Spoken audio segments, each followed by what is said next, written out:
Hi guys, welcome to week 9. So you will see the announcements and everything posted. Make sure you do what's on the announcements and let me know if you have any questions, and we'll kind of go over them right now. First, you'll notice that we're skipping Springboard Activity 2.7. That is in the online Springboard activities, but we're not doing it. So don't worry about that. As always, just worry about what I put in the announcements, because kind of revise things so you guys don't have to do everything. But make sure you're doing what you need to do, okay? So the first thing you'll see in the announcements is the graphic organizer. We're going to look at some words and phrases written by people, or said by people, I guess I should say, and you are going to tell me what your interpretation of that quote is, whether you agree or disagree, and then the reason why you agree or disagree. So the first one says, "An eye for an eye leaves the whole world blind." Gandhi said that. So you're going to tell me, what does that mean? Just what is your interpretation of it? Then tell me whether or not you agree, and then tell me why. All right, so there's a few quotes there, 1, 2, 3, 4, 5 quotes there that you guys are going to do. Then you're going to read this really short thing. So it's like 3 paragraphs. We can handle this, right? So this 3 paragraphs, it's called Catacombs and Carnival. It's going to give you an idea of what the catacombs are like and what this carnival thing is about, because this is going to set the stage for the story that you're going to read this week. So I want you to read this.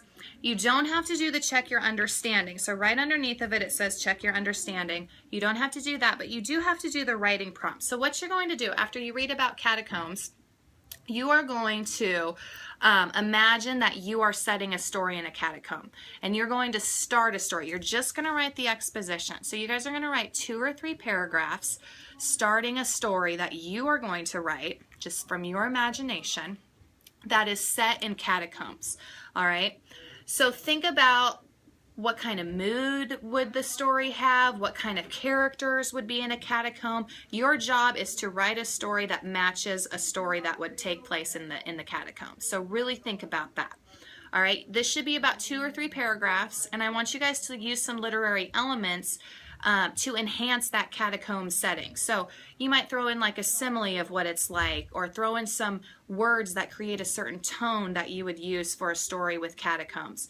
So this is only 2 to 3 paragraphs. You're only like introducing the setting and a character, so it's not a whole story. But I really want you to pay attention to the tone and the mood that you would have with that setting. All right, and that kind of sets you up for another story we're going to read this week. All right, so in activity 2.9, it talks about irony, and there are some different types of irony. Remember, irony is when you expect one thing to happen and something else happens. So situational irony, I've got these definitions on the announcements for you, but situational irony is when you expect one thing to happen but something else happens. There's also verbal irony. That's when a character is saying one thing but they mean another. And then there's dramatic irony. That's when we know a little bit more as a reader than the characters do. So that's when the characters are expecting one thing to happen, but we know something else is going to happen, or we see something else that's going to happen. So those are some definitions for you.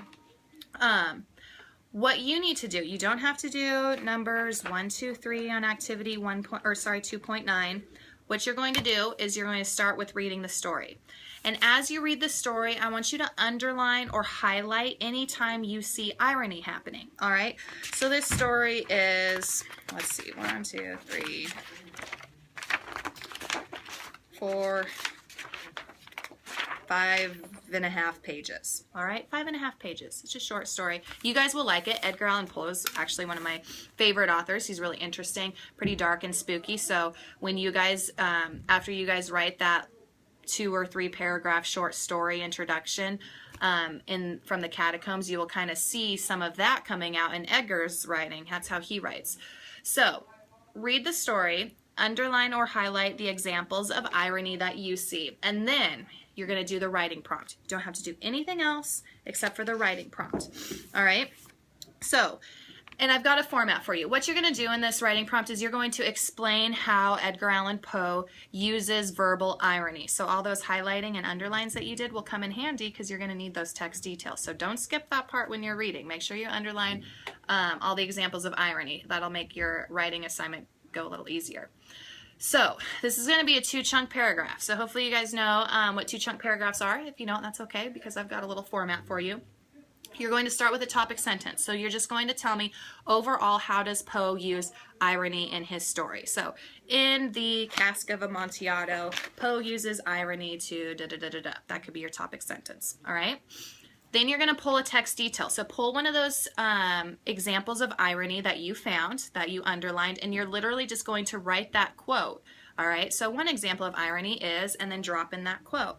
Then your next 2 sentences are going to be commentary. So that's your thought on that statement of irony. Why did he use that? What effect did it have? How did that make you feel as a reader? What was the purpose of that irony? What did it do to his story? These are your comments, all right? Then you're going to do it again. You're going to pull out another text detail, so another example where he used verbal irony. Drop that quote in and do the same thing in the next 2 sentences. Next 2 sentences is your commentary explaining how he used it, explaining what effect it had, and so on. Then you're going to wrap it all up with a conclusion sentence. So one final statement on his irony and the use of his irony in the story and the effects that it had. All right? So you've got that graphic organizer to fill out on the quotes, 2 to 3 paragraphs of your own short story, and then a paragraph, a big paragraph, on Poe's use of irony. All right, so those are all your assignments. Please reach out to me if you need help. All right, that's what I'm here for. So make sure you reach out to me if you're struggling or if it's not making sense, and we can make sure we get you through. All right, take care, everybody. Bye-bye.